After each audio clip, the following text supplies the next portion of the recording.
एक ऐसा चेहरा जिसने सदियों से दुनिया को हैरान परेशान कर रखा है। ये चेहरा एक ऐसी रहस्यमयी मुस्कान लिए हुए है जिसे समझने की कोशिशें पिछले 500 सालों से की जा रही हैं। मोनालिसा, ये अकेली पेंटिंग अपने में सैकड़ों राज छिपाए हुए है। इस वीडियो को आखिर तक जरूर देखना। आज हम इस पेंटिंग के 500 साल पुराने रहस्य से पर्दा उठाएंगे और मोनालिसा के बारे में 10 ऐसी बातें जानेंगे जो यकीनन आपको हैरानी में डाल देंगी। नंबर 10। 2003 में अमेरिकन ऑथर डैन ब्राउन का एक नोवेल आया था, दा विंची कोड। शायद आप में से बहुत लोगों ने इसे पढ़ा हो या फिर इसी नोवेल पर बनी ये फिल्म तो ज़रूर देखी होगी। फिल्म में दिखाया गया है कि लियोनार्डो दा विंची की पेंटिंग्स में सीक्रेट कोड छिपे हुए हैं। जब ये बुक पब्लिश हुई थी तो बुक की शुरुआती पब्लिसिटी करते हुए डैन ब्राउन ने ये दावे किए थे कि हालांकि वो ये मानते हैं कि उनकी ये बुक एक फिक्शन है, लेकिन बुक में जो हिस्टोरिकल इन्फॉर्मेशन दी गई है वो बिल्कुल सच है और इसके लिए उन्होंने काफ़ी रिसर्च की है। डैन ब्राउन की बुक की शुरुआत में ही एक पेज आता है जिस पर टाइटल लिखा है फैक्ट, और यहाँ भी डैन ब्राउन वही दावा कर रहे हैं। इस बुक और फिल्म दोनों का ही ईसाइयों ने काफ़ी विरोध किया। उन्होंने कहा कि ये बुक हिस्टोरिकली इनएक्यूरेट है। इसमें ईसाई धर्म के बारे में जो कहा गया है और यूरोपियन आर्ट के बारे में जो जानकारी दी गई है सब गलत है। लेकिन ऐसा नहीं है कि डैन ब्राउन की थ्योरी में हल्का सा भी सच नहीं है। समय समय पर ऐसे दावे होते रहे हैं कि दा विंची की पेंटिंग्स में सच में सीक्रेट कोड छिपे हुए हैं। 2010 में एक इटालियन आर्ट हिस्टोरियन सिल्वानो विंचेंती ने यह दावा किया कि मोनालिसा की आंखों पर बहुत छोटे अक्षर छिपे हैं जिन्हें मैग्नीफाइंग ग्लास के द्वारा ही देखा जा सकता है।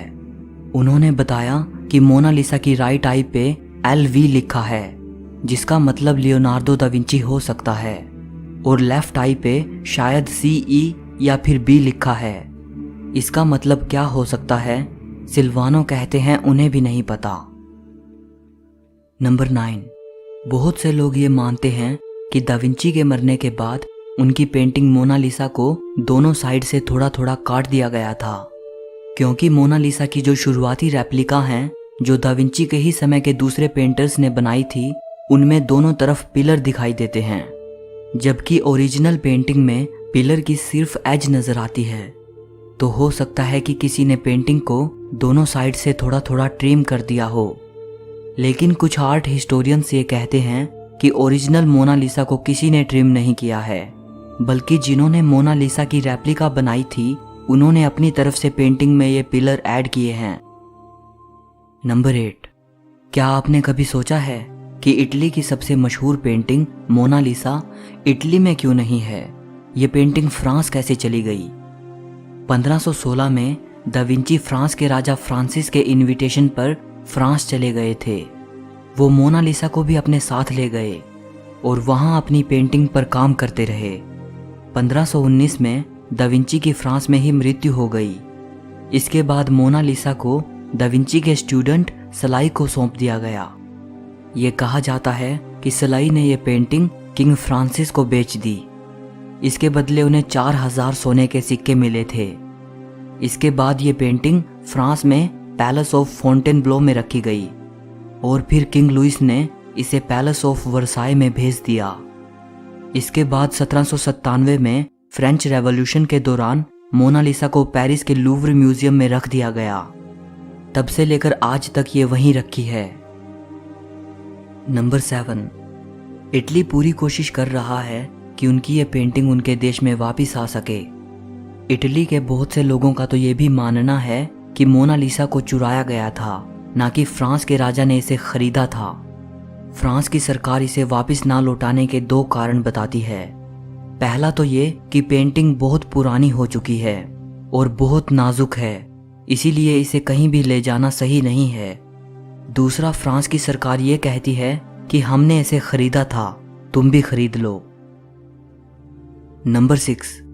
फ्रांस किसी भी कीमत पर मोनालिसा को कभी बेचेगा ऐसा नहीं लगता, क्योंकि हर साल लूव्र म्यूजियम में करीब 1 करोड़ लोग आते हैं और उनमें से 80% सिर्फ मोनालिसा को देखना चाहते हैं। लेकिन अगर फ्रांस इसे बेचने को राजी हो भी गया तो मुझे नहीं लगता कि 2020 में इसकी कीमत को देखते हुए मोनालिसा को खरीदने की हिम्मत कोई करेगा। अगर इसे इंडियन रुपी में कन्वर्ट करें तो ये 64 अरब 45 करोड़ 63 लाख 50 हजार रुपीस बनते हैं। नंबर 5, 1530 में किंग फ्रांसिस ने यह डिसाइड किया कि मोनालिसा उनके बाथरूम की दीवार पर सही रहेगी और किंग फ्रांसिस ने इस पेंटिंग को अपने बाथरूम की दीवार पर लगवा दिया। बदकिस्मती से मोनालिसा को कई साल राजा के बाथरूम में गुजारने पड़े और एक्सपर्ट्स ये मानते हैं कि क्योंकि मोनालिसा कई सालों तक बाथरूम में रही तो स्टीम की वजह से पेंटिंग को काफी नुकसान पहुंचा था। नंबर 4, दा विंची ने मोनालिसा पर 16 साल काम किया और इसके बावजूद भी वो इस पेंटिंग को पूरा नहीं कर पाए। जो बात दा विंची को दुनिया का सबसे बेहतरीन आर्टिस्ट बनाती है वो ये कि उन्हें अपने काम को लेकर हद से ज़्यादा पागलपन था। उन्होंने अपने लिए काम किया, वही किया जो उनका दिल चाहता था। ऐसा नहीं है कि दा विंची को अपनी पेंटिंग बेचकर पैसा कमाने की ज़रूरत नहीं थी, इसीलिए उन्होंने अपने लिए काम किया। उन्हें पैसे की ज़रूरत थी, लेकिन जितना वो अपने काम से दूसरों को संतुष्ट करना चाहते थे उससे कहीं ज़्यादा वो अपने आप को संतुष्ट करना चाहते थे। वो अपनी इंटेलेक्चुअल क्यूरियोसिटी को शांत करना चाहते थे।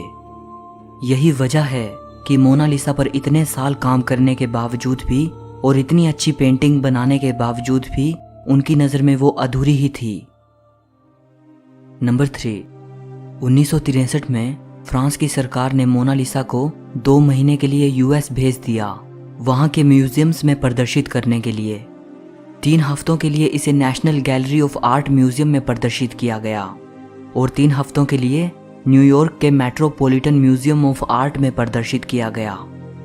एक व्यक्ति को सिर्फ 20 सेकंड्स का समय मिलता था मोनालिसा को देखने के लिए और आपको जानकर हैरानी होगी कि उस दौरान इतनी लंबी लाइन लगती थी कि इस पेंटिंग की एक झलक भर पाने के लिए एक एक व्यक्ति को 2-2 घंटे इंतजार करना पड़ता था।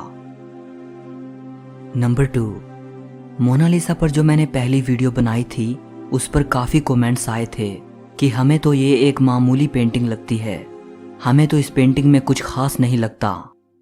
लेकिन ऐसा नहीं है, ये सचमुच बेहद ख़ास पेंटिंग है और यकीनन दुनिया की सबसे बेहतरीन पेंटिंग है।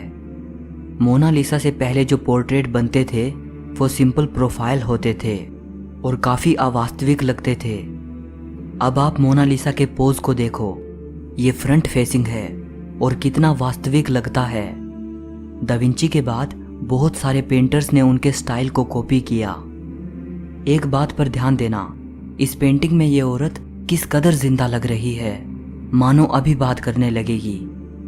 ये काम दा विंची ने एक रेयर टेक्निक से पॉसिबल किया था जिसे स्फुमाटो कहते हैं। इस टेक्निक में क्या होता है कि कलर्स को एक दूसरे में इस तरीके से ब्लेंड कर दिया जाता है कि ब्रश के निशान और आउटलाइंस को देख पाना बहुत मुश्किल है।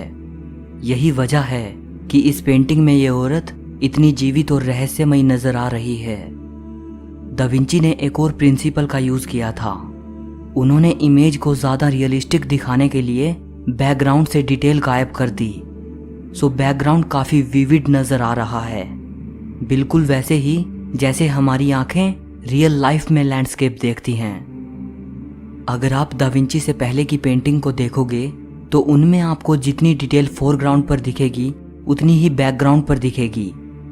इसीलिए ये दूसरी पेंटिंग्स सुंदर तो हैं, डेकोरेटिव हैं, लेकिन बच्चों की किताबों के इलस्ट्रेशंस की तरह दिखती हैं।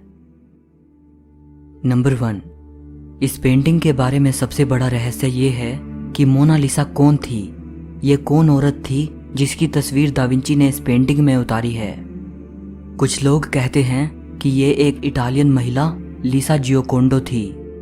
कुछ ये मानते हैं कि ये दा विंची का सेल्फ पोर्ट्रेट है और दा विंची ने अपने आप को स्त्री के रूप में बनाया था। कुछ लोग ये कहते हैं कि इस पेंटिंग में दा विंची के स्टूडेंट सलाई की तस्वीर छिपी है। ये भी कहा जाता है कि शायद दा विंची ने ये अपने सीक्रेट लवर की तस्वीर बनाई है। इसके अलावा भी मोनालिसा की आइडेंटिटी को लेकर बहुत सारे अनुमान लगाए गए हैं, लेकिन सच क्या है ये जानने के लिए हम हिस्ट्री में 500 साल पीछे दा विंची के टाइम में चलते हैं। मोनालिसा के बारे में सबसे पुरानी जानकारी दा विंची के स्टूडेंट सलाई के निजी पत्रों से मिलती है। सलाई ने अपने पत्रों में लिखा है कि 1524 में उनके पास ला जियोकोंडा नाम की एक पेंटिंग थी जो दा विंची ने मरते वक्त उनको सौंपी थी। सलाई के पत्रों में मोनालिसा नाम का जिक्र कहीं नहीं मिलता। अब सवाल ये उठता है कि सलाई अपने पत्रों में जिस पेंटिंग की बात कर रहे हैं क्या वो मोनालिसा ही थी? 1550 में एक इटालियन आर्ट हिस्टोरियन जॉर्जियो वसारी ने दा विंची की बायोग्राफी लिखी थी। उसी बायोग्राफी में हमें सबसे पहली बार मोनालिसा ये नाम सुनने को मिलता है। वसारी ने लिखा है कि दा विंची ने फ्लोरेंस के एक व्यक्ति फ्रांचेस्को डेल जियोकोंडो की वाइफ मोनालिसा का चित्र बनाया था। इटालियन भाषा में मोना का मतलब मैडम और माई लेडी होता है। सो यहाँ वसारी कह रहे हैं कि दा विंची ने फ्रांचेस्को की वाइफ मैडम लीसा की पेंटिंग बनाई थी। अब बहुत से स्कॉलर ये कहते हैं कि वसारी की बातों पर आसानी से यकीन नहीं किया जा सकता, क्योंकि वसारी ने दा विंची की जो बायोग्राफी लिखी थी वो दा विंची के मरने के 31 साल बाद लिखी थी। तो हो सकता है कि वसारी के पास इस पेंटिंग के बारे में फर्स्ट हैंड इंफॉर्मेशन ना हो। 2005 में जर्मनी की हाइडेलबर्ग यूनिवर्सिटी के एक स्कॉलर ने एक 500 साल पुरानी किताब के अंदर एक छोटा सा हैंड रिटन नोट खोज लिया। ये नोट 1503 में लियोनार्डो दा विंची के ही समय के एक व्यक्ति अगोस्तिनो वेस्पुची ने लिखा था। दरअसल इस किताब के जिस पेज के साइड में वेस्पुची ने यह नोट लिखा था उस पेज पर एक बहुत पुराने ग्रीक पेंटर अपेलिस का जिक्र आता है और वेस्पुची दा विंची को अपेलिस से कंपेयर करते हैं। इस नोट में उन्होंने लिखा है कि 1503 में Leonardo da Vinci लीसा del Giocondo नामक औरत की पेंटिंग बना रहे थे। सो यहाँ हमें यह कंफर्म हो जाता है कि फ्लोरेंस के व्यक्ति फ्रांचेस्को डेल जियोकोंडो की पत्नी लीसा डेल जियोकोंडो ही मोनालिसा थी और लियोनार्डो दा विंची इसी औरत का चित्र बना रहे थे। सो अब ये रहस्य तो सुलझ गया है कि मोनालिसा कौन थी। लेकिन पेरिस के लूव्र म्यूजियम में जो ये दुनिया की सबसे मशहूर पेंटिंग रखी है जिसे सालों से हम मोनालिसा समझते आए हैं, क्या यही वास्तव में मोनालिसा है? नहीं, अभी कुछ ही साल पहले हमें एक ऐसी चीज मिली है जिसने एक और बड़ा रहस्य उजागर किया है। अगर आप ये रहस्य जानना चाहते हैं तो इस वीडियो को लाइक करके मुझे बताएं।